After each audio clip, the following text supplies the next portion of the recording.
तो यार आज के इस वीडियो में हम बात करने जा रहे हैं SAP SD के बारे में, सेल्स एंड डिस्ट्रीब्यूशन।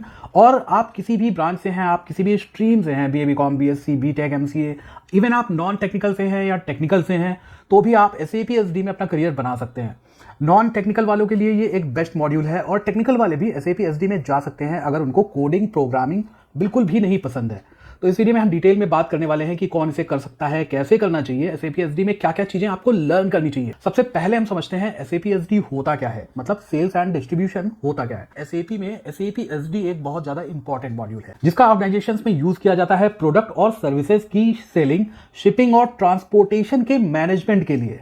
तो SAP SD में अपना करियर बनाने के लिए ये 5 टॉपिक या प्रोसेस आपको पता होने बहुत ज्यादा जरूरी हैं, जो बहुत ज्यादा इंपॉर्टेंट होते हैं। या आपसे इंटरव्यू में भी क्वेश्चंस पूछे जाते हैं जब आप as a fresher SAP SD में इंटरव्यू देने जाते हैं। तो इन 5 टॉपिक को आपको जरूर लर्न करना है। Number 1, sales and order processing. Sales order, quotation और कॉन्टैक्ट्स कैसे क्रिएट करते हैं, प्राइसिंग एंड डिस्काउंट कैसे मैनेज करते हैं, कस्टमर इंक्वायरीज, सेल्स रिटर्न और कैंसलेशंस को कैसे प्रोसेस किया जाता है, ये आपको लर्न करना होगा। Number 2, logistic. आपको लॉजिस्टिक फंक्शंस लर्न करने होंगे, shipping, delivery, transportation, warehouse management etcetera. Inventory कैसे मैनेज की जाती है और सामान या गुड्स को कैसे मैनेज किया जाता है या कैसे मॉनिटर किया जाता है, ये चीजें आपको लर्न करनी है। Number 3, billing and invoicing. Learn about billing and invoicing function in SAP SD including creating invoice. आपको इनवॉइस क्रिएट करना, आपको कस्टमर अकाउंट मैनेज करना और बिलिंग में जो प्रॉब्लम्स हैं उसको सॉल्व करना सीखना होगा। इंटीग्रेशन विद अदर मॉड्यूल, तो जो SAP के अदर मॉड्यूल्स हैं जैसे SAP MM हो गया, PP हो गया,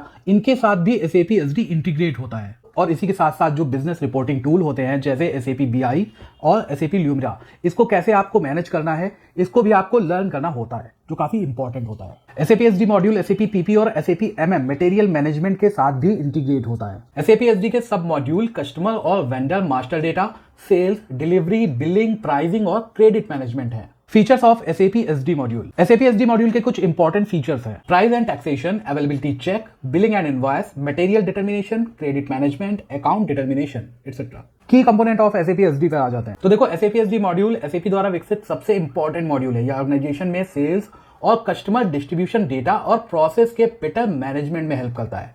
इसमें जो इसके सब मॉड्यूल है, इसमें master data, basic function, sales, shipping, transportation, foreign trade, billing और सेल्स सपोर्ट है। SAP SD बहुत सारी इंडस्ट्रीज में यूज होता है, चाहे वो मैन्युफैक्चरिंग हो, insurance, telecommunication, pharmaceutical, health care, energy, security, इन सारी इंडस्ट्रीज में SAP SD यूज किया जाता है, जिसके कारण इसकी डिमांड भी होती है और अच्छी सैलरी भी इसमें मिल जाती है, ग्रोथ भी है। SAP SD एलिजिबिलिटी पे आ जाते हैं। तो अगर आपने BA कर रखा है, BCom कर रखा है, BSc कर रखा है, मतलब आप किसी भी बैकग्राउंड से हैं, आपने किसी भी स्ट्रीम से बैचलर डिग्री कर रखी है, देखो बैचलर डिग्री मस्ट है। अब आ जाती है बात रिलेवेंट एक्सपीरियंस की, क्योंकि देखो कोर्स तो बहुत सारे लोग करते हैं, कंपटीशन थोड़ा सा बढ़ जाता है SAP SD या SAP के किसी भी मॉड्यूल पे, क्योंकि बहुत सारे लोग SAP की चीजें या SAP का मॉड्यूल करते हैं। कंपटीशन बढ़ने के कारण जॉब नहीं अगर मिल पा रही है या कोई दिक्कत आ रही है एज ए फ्रेशर, तो आपको रिलेवेंट एक्सपीरियंस में जाना चाहिए या रिलेवेंट एक्सपीरियंस ट्राई करना चाहिए। अब रिलेवेंट एक्सपीरियंस क्या है? SAP SD के लिए सेल्स एंड डिस्ट्रीब्यूशन, अगर कोई कंपनी है वहां पर सेल्स डिस्ट्रीब्यूशन का काम हो रहा है, वेयरहाउस का काम हो रहा है, इन्वेंट्री का काम हो रहा है, शिपिंग का काम हो रहा है, लॉजिस्टिक या प्रोक्योरमेंट का काम हो रहा है, तो आप इन टाइप की प्रोफाइल पे अगर जॉब सर्च करते हो और इसमें आपको इन टाइप की प्रोफाइल में जॉब इजीली मिल सकती है। उसके बाद अगर आप SAP SD का कोर्स करके उसमें इंटर होंगे तो वो आपको कंपनी ज्यादा प्रेफर करेगी, क्योंकि आपको बिजनेस प्रोसेस का नॉलेज है। देखो बहुत सारे कैंडिडेट अप्लाई करते हैं एज ए फ्रेशर, उन्होंने कोर्स किया और अप्लाई किया, वहीं एक बंदा ऐसा आया जिसने रेलेवेंट एक्सपीरियंस ले लिया 1 से 3 साल का, उसके बाद उसने अप्लाई किया SAP SD में एज ए फ्रेशर, उसको कंपनी ज्यादा प्रेफर करेगी क्योंकि उसको रिलेटेड एक्सपीरियंस है।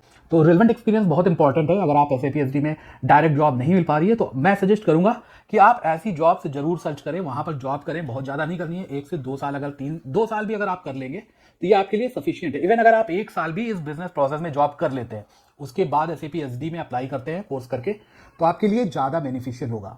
अगर आप SAP SD का कोर्स करना चाहते हैं तो आप ऑफलाइन या ऑनलाइन कर सकते हैं। ऑनलाइन आप Udemy से कर सकते हैं, जो 600-700 रुपए में हो जाता है। ऐसे बहुत सारे प्लेटफॉर्म है जहां से आप ऑनलाइन कोर्स कर सकते हैं। इवन आप यूट्यूब से, इंटरनेट से काफी सारे ऐसे फ्री रिसोर्सेज हैं, वहां से आप लर्न कर सकते हैं। अगर आप ऑथराइज सेंटर में जाना चाहते हैं SAP के, वहां की फीस काफी ज्यादा होती है, तो मैं सजेस्ट करूंगा पहले आप फ्री रिसोर्सेज से लर्न करो। पहले आप जितना फ्री में लर्न कर सकते हो करो, सारा नॉलेज लो, उसके बाद ही आप कॉस्टली या किसी ऑथराइज सेंटर में जाओ। ऐसा नहीं है कि नॉन ऑथराइज सेंटर से कोई एसएपी कोर्स करना बेकार होता। आप नॉन ऑथराइज सेंटर से भी एसएपी का कोर्स कर सकते हैं। आपको विजिट करना होगा, फैकल्टी देखनी होगी, वहाँ का प्लेसमेंट रेशियो देखना होगा, कैसी पढ़ाई होती है, सारी चीज़ें आपको खुद जाकर वहाँ पर चेक करनी होगी। अगर वहाँ का टीचर अच्छा है, अच्छी चीज़ें पढ़ा रहा है, उसको नॉलेज है, उसने काफ़ी टाइम तक काम किया है या काफ़ी टाइम तक आप उसने ट्रेनिंग दी है एसएपी एसडी में, तो आप वहाँ से भी कर सकते हैं। आगे चल के अगर आप एसएपी एसडी का एक सर्टिफिकेशन कर सकते हैं एसएपी से, जो कि 40,000 समथिंग का होता है, तो ये आपके लिए और ज़्यादा बेनिफिशियल हो जाता है आपके रेज्यूमे के लिए।